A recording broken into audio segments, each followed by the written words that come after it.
নমস্কার প্রিয় বিয়ার, আপনারা দেখছেন খবর তরঙ্গ। পশ্চিমবঙ্গ কি বাংলাদেশ হতে যাচ্ছে? কথাটা বললাম এই কারণেই যে পশ্চিমবঙ্গে দেখা গেছে কাকদ্বীপ বিধানসভার সূর্যনগর গ্রাম পঞ্চায়েতের উত্তর চন্দনপুর গ্রামে কালী প্রতিমার মাথা কেটে নিয়েছে দুষ্কৃতীরা। আমরা সময়ে সময়ে দেখতে পাই বাংলাদেশে দেবী মূর্তির ভাঙচুরের ঘটনা। এবার দেখা যাচ্ছে পশ্চিমবঙ্গেও সেই দ্বারা চলছে, মানে বাংলাদেশের ঘটনা পশ্চিমবঙ্গে হচ্ছে। তা কি বাংলাদেশের পথ অনুসরণ করছেন পশ্চিমবঙ্গের এক শ্রেণীর মানুষ এবং দুষ্কৃতীরা?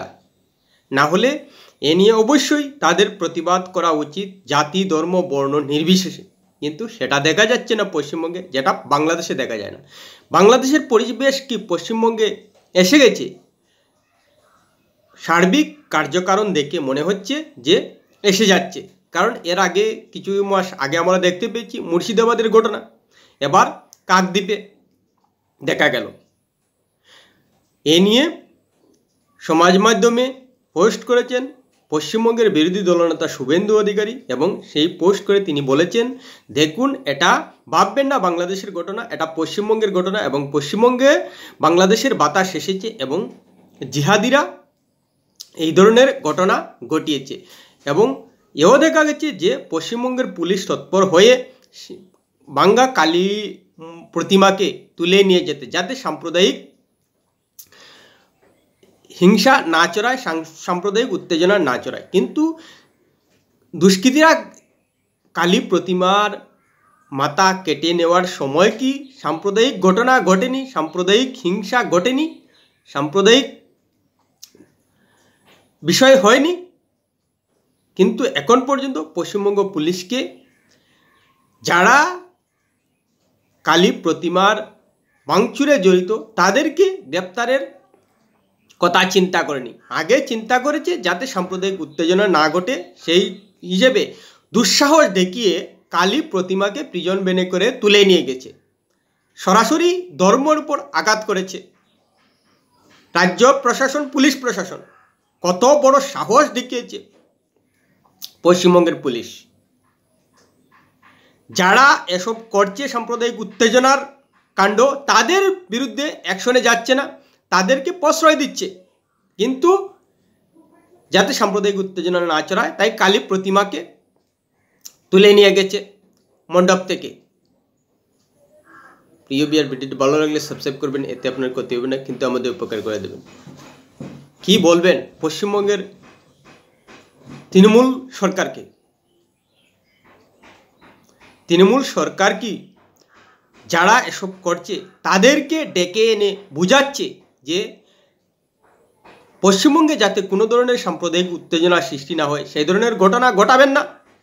সে ধরনের ঘটনা ঘটালে কড়া পদক্ষেপ নেওয়া হবে। পশ্চিমবঙ্গের তৃণমূল সরকারের পদক্ষেপে মনে হচ্ছে যে তাদের বিরুদ্ধে অ্যাকশনে যাচ্ছে না, অর্থাৎ তারা যতই অন্যায় করুক সেই অন্যায়কে প্রশ্রয় দেবে তৃণমূল কংগ্রেস, যার কারণে কোনো পদক্ষেপ নেয় না। আমরা সময় সময় দেখতে পাই তাদেরকে অন্ততপক্ষে বোঝানো হয় না তৃণমূল সরকারের তরফ থেকে। এটাই বোঝা যাচ্ছে যে আপনারা কোনো অবস্থায় কোনো ধরনের সাম্প্রদায়িক উত্তেজনাকর কাণ্ড ঘটাবেন না, অন্য ধর্মের উপর আঘাত আসে এ ধরনের কাণ্ড করবেন না। মনে হয় না তৃণমূল কংগ্রেস এ ধরনের কথা এক শ্রেণীর মানুষকে বোঝাচ্ছে। বুঝালে তারা এই ধরনের পরিস্থিতি ঘটাতো না, কিন্তু ঘটাচ্ছে। হ্যাঁ, ঘটাচ্ছে বলেই সামনে আসছে। অথচ এই ঘটনা পশ্চিমবঙ্গের প্রথম শ্রেণীর মিডিয়াগুলো প্রকাশ করছে না। বাংলাদেশ ভারতের কোনো একটা ঘটনা ঘটলেই বাংলাদেশের মিডিয়ায় জয়লাভ হয়ে যায়, কিন্তু কাকদ্বীপে যে ঘটনা ঘটছে বাংলাদেশের মিডিয়া চুপ হয়ে গেছে। আশ্চর্য। সবথেকে বড় কথা যে ভারতে ধর্মনিরপেক্ষতা এবং গণতন্ত্র রক্ষার জন্য ভারতের মুসলিম সমাজ থেকে সক্রিয় মহল নানা ধরনের সক্রিয়তা দেখান সমাজ মাধ্যমে, কিন্তু কাকদ্বীপের ঘটনা নিয়ে তারা একেবারে স্পিক নট। একটা শব্দ উচ্চারণ করছে না। মানে কি দাঁড়াচ্ছে, তারা কি বার্তা দিতে চাইছে? যে কাকদ্বীপের মতো ঘটনা ঘটলে তারা প্রতিবাদ জানাবে না, হিন্দু ধর্মের আস্থায় আঘাত করলে তারা একটা কথাও বলবে না, সক্রিয় হবে না সেই দুষ্কৃতিকারীদের। তার মানে তারাও মনে মনে জানে যে কারা করছে, আর তাদের বিরুদ্ধে সক্রিয় হলে তারা আক্রমণের শিকার হয়ে যাবেন, তারা প্রতিবাদের শিকার হয়ে যাবেন, তাদের বিরুদ্ধে এই সমাজ থেকে ধিক্কার জানানো হবে। এই বই তারা প্রতিক্রিয়া জানাচ্ছেন না, এটাই তো মনে হচ্ছে। না হলে যারা ছোটোখাটো একটা ঘটনা ঘটলে প্রতিবাদে সোচ্চার হয়ে ওঠেন, তারা কাকদ্বীপে কালী প্রতিমার মূর্তি ভাঙচুরের মতো বড় ঘটনায় প্রতিবাদ জানাচ্ছেন না কেন? এখানে পরিষ্কার হয়ে যাচ্ছে ভারতীয় মুসলিম সমাজের তরফ থেকে নীরবতার বিষয়টি নিয়ে। হ্যাঁ, পরিষ্কার হয়ে যাচ্ছে তো। ছোট্ট একটা ঘটনা আপনারা প্রতিবাদে সোচ্চার হয়ে ওঠেন, ধর্মনিরপেক্ষতা চলে গেছে, সংবিধান নষ্ট হয়ে যাচ্ছে, গণতন্ত্র ধ্বংস হয়ে যাচ্ছে। আর এখন যে কাকদ্বীপে ঘটনা ঘটছে তাতে গণতন্ত্র নষ্ট হচ্ছে না, তাতে ধর্মনিরপেক্ষতা নষ্ট হচ্ছে না, তাতে সংবিধান উল্লঙ্ঘন হচ্ছে না। একথা কি আপনারা মাথায় আনবেন বাংলাদেশের মানুষ? যারা ভারতের যে কোনো একটা ঘটনা নিয়ে সোচ্চার হয়ে ওঠেন, মহারাষ্ট্রে হোক আসামে হোক, সোচ্চার তারা একেবারে সমাজ মাধ্যম ফাটিয়ে দিচ্ছেন, কিন্তু কাকদ্বীপের ঘটনায় তারা একেবারে স্পেক্টিং নোট, একটা শব্দ উচ্চারণ করে না। কারণ তাদের সেই সৎসাহস নেই সমাজের মতামতের বাইরে গিয়ে প্রতিবাদ জানানোর অন্যায়ের, যার কারণে তারা এত বড় অন্যায় করা সত্ত্বেও, ধর্মের উপর আঘাত করা সত্ত্বেও একটা কথা বলছেন না, সবাই একেবারে চুপ হয়ে গেছেন। মানে অন্যায়টাকে তারা প্রশ্রয় দিচ্ছেন। আর মুসলিম সমাজের সংখ্যাগরিষ্ঠ মানুষের চুপ থাকায় এটা প্রমাণ হচ্ছে যে তারা অন্যায় হলেও শুধু ধর্ম দেখে চুপ থাকেন। এটাকে ধরেই নেওয়া যায় যে তারা প্রশ্রয় দিচ্ছেন। না হলে যদি সত্যিকার অর্থেই প্রতিবাদী সত্তা তাদের থাকতো, তাহলে নিশ্চিত প্রতিবাদ করতেন, কিন্তু করছেন না। আসলেই পশ্চিমবঙ্গ ধীরে ধীরে তৃণমূল সরকারের অধীনে বাংলাদেশের চিত্র ফুটে তোলার চেষ্টা করছে এক শ্রেণীর মানুষ, এক শ্রেণীর দুষ্কৃতীরা, যার কারণে এই সাহসটা পেয়ে যাচ্ছে তারা। কিন্তু ভারতের অন্যান্য রাজ্যে কি এ ধরনের ঘটনা দেখা যাচ্ছে না? ধরুন অসমের কথা, ধরুন গুজরাটের কথা, ধরুন এখন দিল্লির কথা, ধরুন উত্তরপ্রদেশের কথা, সাহস হবে দুষ্কৃতীর এ ধরনের ঘটনা ঘটানোর? না, কারণ ধর্ম দেখে বিজেপি শাসিত রাজ্যগুলো অ্যাকশনে যায় না। যেই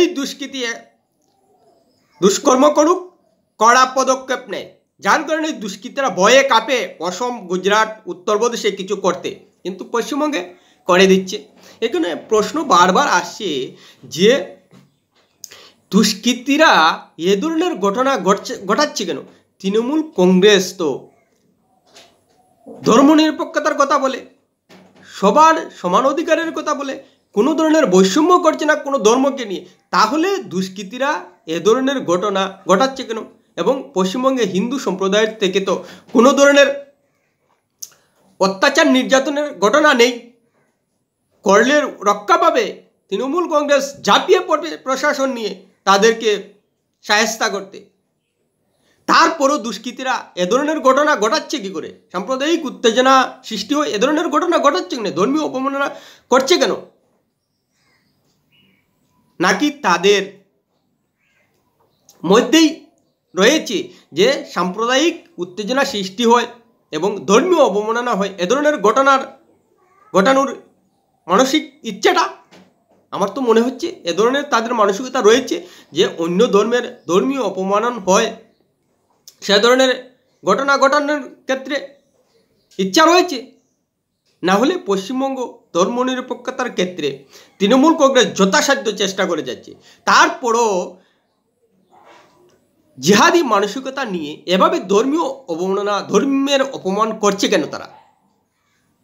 তাদের উপর তো একটাও হামলা হচ্ছে না পশ্চিমবঙ্গে, বাংলাদেশেও হামলা হয় না, তারপরেও তারা এভাবে হিন্দু ধর্মের অবমাননা করছে কেন? বিষয়টা কিন্তু পাবার, এটার জবাব কি ভারতের মুসলিম সমাজ থেকে দেবেন যে কেন এই ধরনের উস্কানি না সত্ত্বেও করছেন ধর্মের অবমাননা, হিন্দু ধর্মের অবমাননা? কারণ মানুষ ধীরে ধীরে বুঝতে পারছেন যে কেন এ ধরনের ঘটনা ঘটছে, কোনো ধরনের উস্কানির শিকার না হয়েও, কোনো ধরনের উত্তেজনাকর পরিস্থিতির শিকার না হয়েও এভাবে হিন্দু ধর্মের উপর অবমাননা, অপমান করা হচ্ছে। আপনারা এ ধরনের ধর্মীয় অপমান করবেন আর এগুলো হিন্দু সম্প্রদায় থেকে বললেই সাম্প্রদায়িক কথাবার্তা হয়ে যায়, সাম্প্রদায়িক ঘৃণা হয়ে যায়, সাম্প্রদায়িক বিদ্বেষ হয়ে যায়। তাহলে এসব করুন কেন? না করলেই তো হয়। আশ্চর্য লাগছে সত্যি, কোন দেশে বসবাস করছি? সাম্প্রদায়িক ঘৃণা, বিদ্বেষ, ধর্মীয় অসম্মান, অপমান যেন নিজে থেকেই তৈরি করে বড় হচ্ছেন এক শ্রেণীর দুষ্কৃতীরা। ভাবতে অবাক লাগে যে ভারতবর্ষে বিজেপি শাসিত রাজ্যগুলোতে কোথাও ধর্মীয় অপমানের ঘটনা প্রায় ঘটে না বললেই চলে। যারা অন্যায় কাজ করে তাদের সেই অন্যায়কে ধর্মের রঙে ঘটে বলে উল্লেখ করেন, আর সেটা নাকি বিজেপির সাম্প্রদায়িক কথাবার্তা, সাম্প্রদায়িক বিদ্বেষ, সাম্প্রদায়িক ঘৃণা। কিন্তু সাম্প্রদায়িক উত্তেজনা সৃষ্টি হয় এ ধরনের ঘটনা ঘটান কেন আপনারা? না ঘটালেই তো বিজেপি বলার সুযোগ পায় না। আপনারা ঘটাবেন আর বিজেপি বললেই দোষ হয়ে যায়, না ঘটালেই তো হয়। কেন এত অন্য ধর্মের প্রতি ঘৃণা, বিদ্বেষ, হিংসা? কেন কেন? এটা নিজেদের মনে একবার প্রশ্ন করুন। একটা দেবী প্রতিমার মূর্তি ভাঙচুরের আগে আপনারা কি একবার মাথায় রাখতে পারেন না যে এসব ঘটনা ঘটালে সাম্প্রদায়িক উত্তেজনা সৃষ্টি হবে এবং বিজেপি সাম্প্রদায়িক কথাবার্তা বলার সুযোগ পেয়ে যাবে একটা ধর্মকে নিয়ে? কই, ভারতবর্ষে তো খ্রিস্টান, বৌদ্ধ, জৈন, শিখ, পার্সি এসব সম্প্রদায়ের মানুষ রয়েছে, তাদের বিরুদ্ধে তো অভিযোগ উঠছে না। তাহলে ইসলাম ধর্মের বিরুদ্ধে, ইসলাম ধর্মের মানুষের বিরুদ্ধে অভিযোগ উঠছে কেন? এটা একবার নিজেদের ভাবার সময় এসেছে। এই বর্তমান সময়ে দাঁড়িয়ে এসে নিজেদের ভাবার সময় এসেছে। সময় পরিবর্তন হয়েছে, পৃথিবী পাল্টাচ্ছে। ধিক্কার জানানোর ভাষা নেই যে পশ্চিমবঙ্গ তৃণমূল কংগ্রেস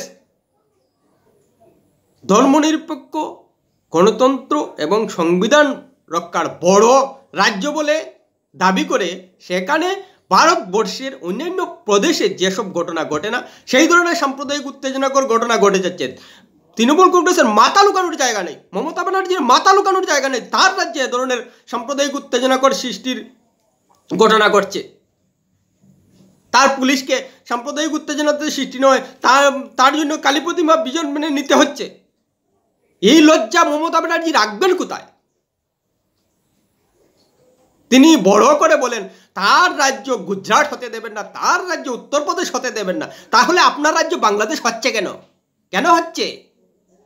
এটার উত্তর দেবেন। সারা ভারতবর্ষে কোনো রাজ্যে তো আপনার রাজ্যে ধরনের সাম্প্রদায়িক উত্তেজনাকর সৃষ্টি হচ্ছে একটার পর একটা, সেটা তো ভারতবর্ষে আর কোনো রাজ্য হয় না। তাহলে আপনি কোথায় ধর্মনিরপেক্ষতা রক্ষা করছেন, কোথায় গণতন্ত্র রক্ষা করছেন? আপনার মাথা লুকানোর জায়গা নেই। এর থেকে পশ্চিমবঙ্গে আর নিম্ন রুচির মুখ্যমন্ত্রী আসে বলে অন্তত ইতিহাস বলবেন। প্রিয় ভিডিওটি ভালো লাগলে লাইক, শেয়ার, কমেন্ট করুন।